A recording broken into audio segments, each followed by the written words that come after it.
everybody, welcome to Snyder's Inc. And today we've got another Tragedy Tales video. This is number 4 of The Fatal Mistakes, clips captured before horror, part 4. We're gonna get right into it, ladies and gentlemen. Hit the like button and subscribe button, comments, thing down below. Let's go.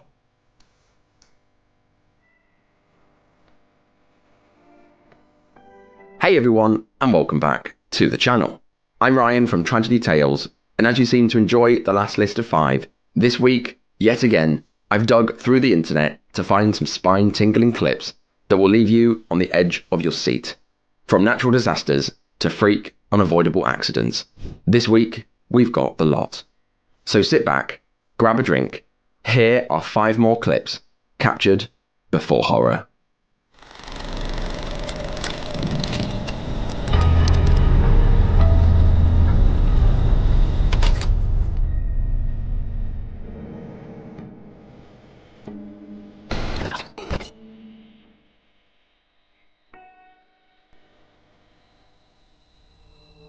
This video begins on January the 19th, 2022, in the village of Vyra, situated just south of St. Petersburg, in the Leningrad region of Russia. Now that cold Wednesday night, a 41-year-old lawyer by the name of Anna Uskova, who was from St. Petersburg, decided that she would participate in the yearly Epiphany tradition. The Epiphany tradition is a Christian tradition where believers dip themselves in water, believed to possess special healing properties. What?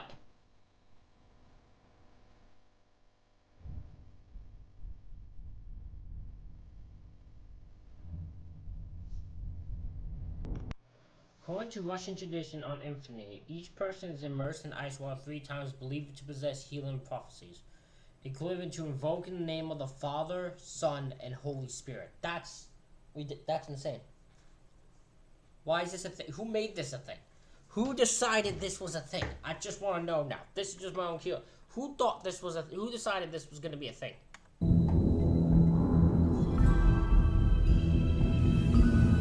Anna decided that year, she wanted to do it in the dangerous Ordesh River, located in the southwestern part of Leningrad. Now this river is dangerous due to its unusually high strength current. This river claims lives every year, including unsuspecting people during the summer season. So it's a very river that has strong current. It's not exactly the greatest river to be in, and she's like, I'm just gonna go under it 3 times. Even though you could be pulled out of fucking nowhere. That's just stupid. There's not some thought being in here. Anna had been doing the Epiphany tradition on an annual basis for several years prior. It was something that she was very comfortable doing. That Wednesday night, despite the air temperature being around -5, Anna wore a black one-piece swimming suit and was seen crossing herself before jumping straight into a rectangular hole that had been cut out of the thick ice. Hold on, you do this in winter? You do this in...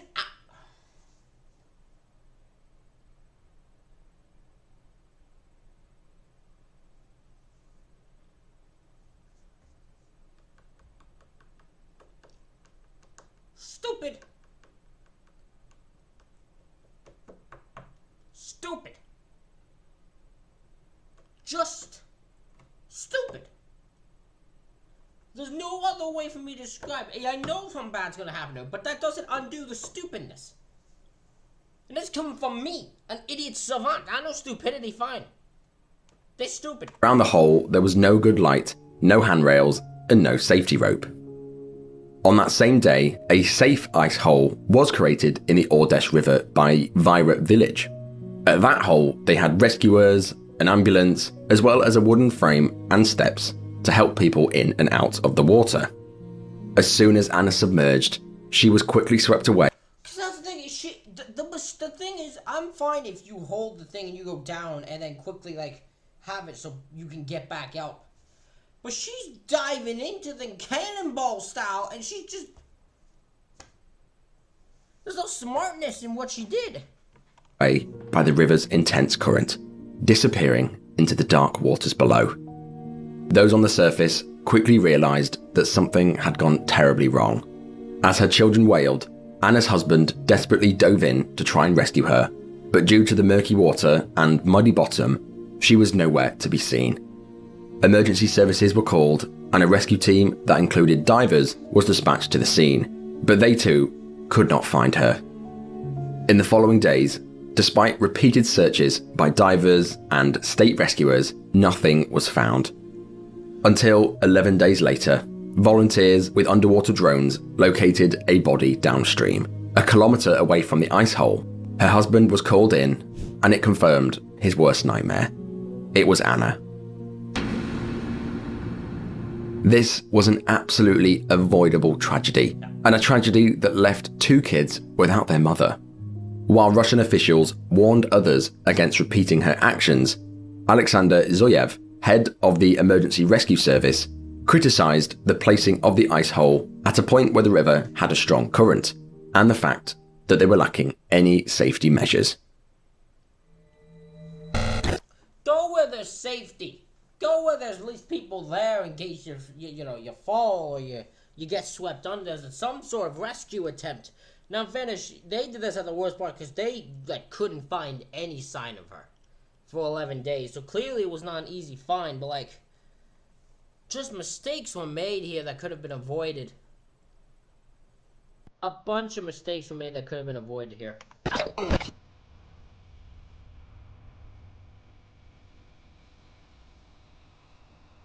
These eerie clips were recorded in the town of Pamukova, situated near Istanbul, on the bright Sunday morning of December the 1st, 2022. On this fateful day, a 22-year-old by the name of Berku Saglam, a beautician by profession, decided that she would take a training flight piloted by her friend, 54-year-old Hakan Kosal. Hakan had a single-engined personal aircraft, and Berku, who hailed from Turkey, had recently faced many job rejections and sought solace in a joyous flight. After some preparation, in the afternoon, the plane took off.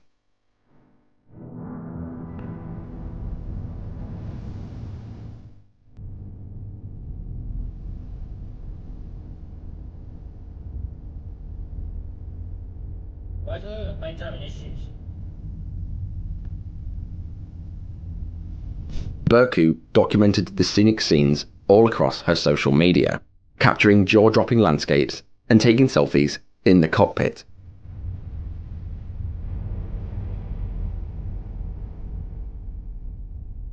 Eerily, her last photo was captioned by.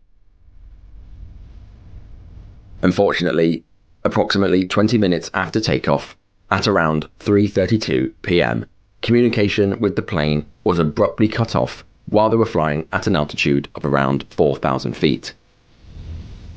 Tragically, the mangled wreckage of the aircraft was soon discovered in an empty parking lot by workers at a nearby gas plant.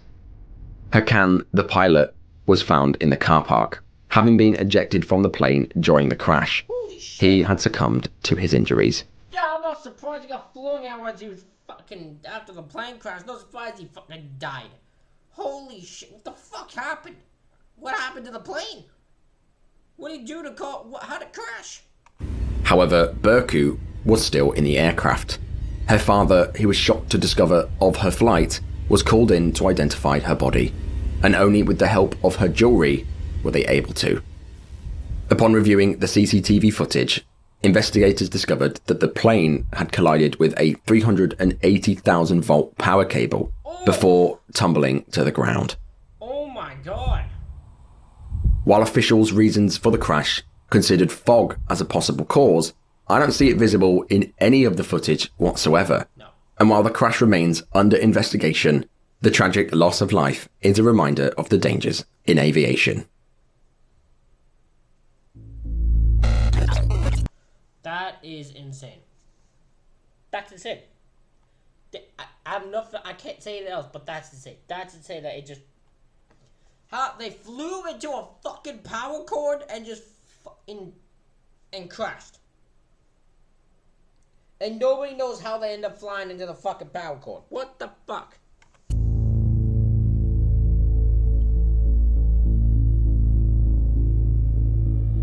This haunting footage captures the tragic events that took place on the 8th of January 2022, in the city of Capiloto, situated in southwest Brazil. Okay. Although the sun was shining brightly that day, it had rained heavily in the preceding days, saturating the earth. The idyllic Furnace Lake, renowned for its breathtaking cliffs, caverns, and beautiful waterfalls, beckoned to locals and tourists alike. The canyons towered over the green waters, boasting walls that reached more than 20 meters in height. At around 12:30 p.m., what was meant to be a joyous outing turned into a nightmare. All of a sudden, rocks of all sizes began raining down on 4 tourist boats below, carrying approximately 70 to 100 people. The initial pebbles quickly escalated into bricks, and soon panic set in. Boats scrambled to try and move away from the cliff edges. The situation only grew worse as the entire cliff face crumbled and fell onto 3 of the boats below. Oh my Pandemonium. God! So they were just floating on the water and the whole fucking cliff side just falls. Instant. Instant death. God damn, man. That is... Oh, what a tragic way to go. Oh. Broke out as people desperately tried to help those caught in the water.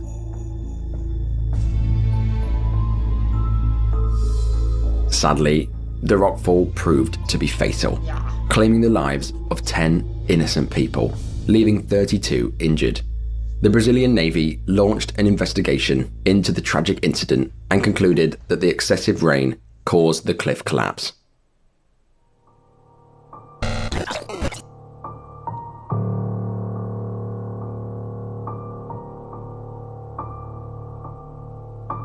It's hard to wrap my head around the idea of traveling at a mind-boggling speed of 500 miles per hour. What? But for Jesse Coombs, this was a routine experience. Born in South Dakota, Jesse had a huge passion for cars. After graduating from college in 1998, she pursued a career in the automotive and diesel industry. Her seriously impressive skills behind the wheel led her to set a woman's land speed record in 2013. And in 2016, she broke her own record and earned the nickname the fastest woman on 4 wheels.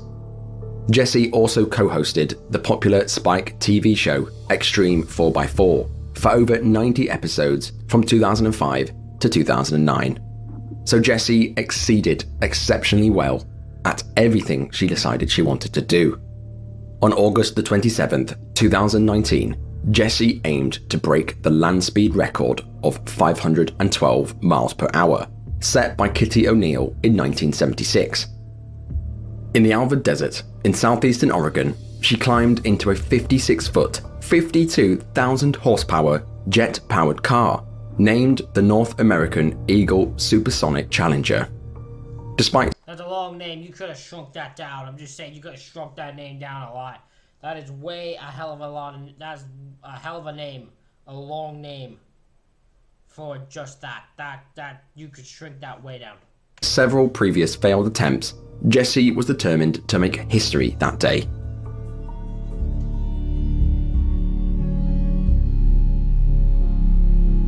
The video footage captured her driving at a breathtaking speed, leaving a plume of dust behind her.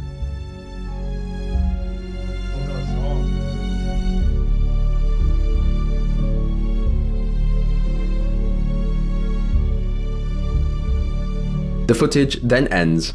However, seconds later, the car burst into flames. The crash was so severe that the vehicle was completely unrecognizable. Nothing could be done to save Jesse. After an investigation, it was revealed the front wheel assembly collapsed while Jesse was approaching a speed of 523 miles per hour.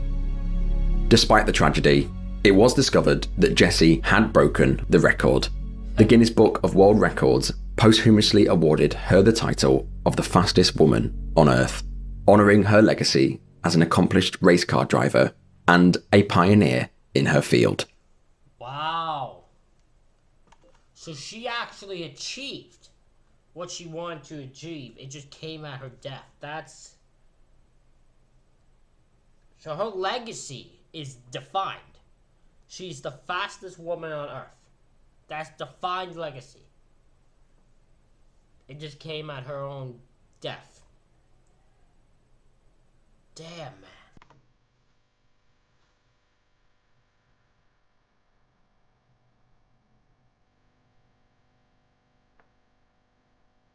This entry is a somber reminder that even the most amazing experiences can turn deadly in an instant.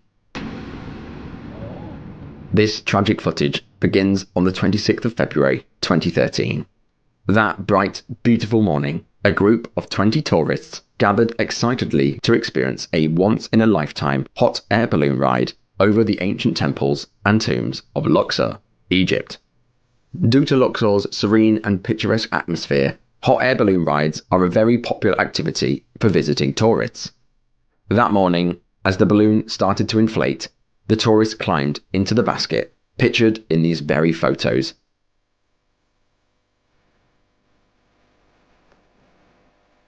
They can be seen smiling, eager to get going. Before long, they took off and the balloon soared gracefully into the air.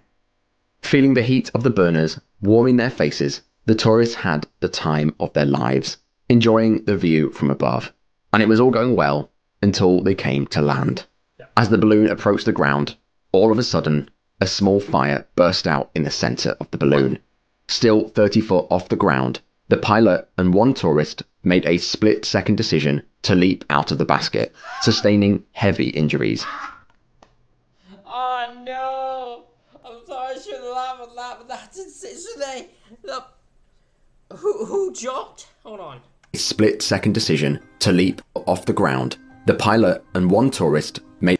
The pilot jumped? the pilot jumped? Everyone else...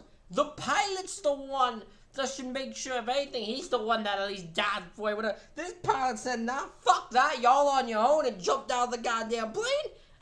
That's insane! What's wrong with him? Oh my god. Made a split-second decision to leap out of the basket, sustaining heavy injuries. And a ship. Unfortunately, this is when things went from bad to worse. As the pair jumped out, the difference in weight, aided by a sudden wind gust, caused the balloon to skyrocket to 1,000 feet. Panic screams filled the air as 7 people... And no one knows how to fly the plane! No one knows how to fly the hot air balloon! The fuck's wrong with these people? Jumped out of the basket. The others clung on for dear life. Within moments, the fire grew exponentially, and the balloon continued to gain altitude. At approximately 980 feet, this video was captured, showing the flaming balloon rising rapidly into the air, before violently exploding, sending it tumbling through the air, eventually landing in a sugarcane field below. Ambulances arrived on scene just 15 minutes later to find bodies strewn across the muddy field. Only the pilot and the first tourist who jumped survived, leaving 19 dead, turning this into Egypt's worst hot air balloon disaster ever. This horrifying incident sent shockwaves across Egypt and the world. They soon discovered that there was a leak in one of the balloon's gas tanks, which was the main cause of the fire. Now, 1 decade on from this tragedy, Egypt has worked hard to improve their safety standards and try to regain the trust of tourists. But, up to this very day, the balloon rides in Luxor have never fully recovered. May the victims in this crash and those involved in this video rest in peace. Yeah, the reason they've never improved is because now you would know the pilot might just jump out of the plane when you're in danger. Oh my god. What an insane bunch of videos. That is insane. Ladies and gentlemen, let me know what you think in the comment section. Hit the like button, hit the subscribe button. Thank you all for watching, and I'll see you all for the next one.